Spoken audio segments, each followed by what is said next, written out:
This LG dishwasher, it's been a good dishwasher. It washes well, but I was having trouble with it not spraying and cleaning the dishes. And I found, everyone's saying check the filter, which I did. I found all these screws in here loose. All of them. And there's a gasket underneath here. I went ahead and took this whole assembly out. There's a gasket underneath there. I just don't think it was sealing well. So I tightened them all down, put it all back together, and now it works great again.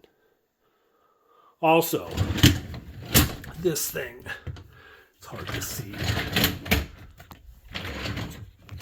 Yeah, take it out.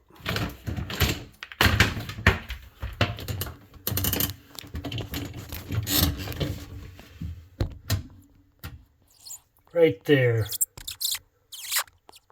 It's hard to see, but I put a little piece of plastic underneath there because it was making a thumping sound. I made another video on that, but anyhow, this thing works good again. I hope I don't keep having problems with it because I like how it washes when it's working right.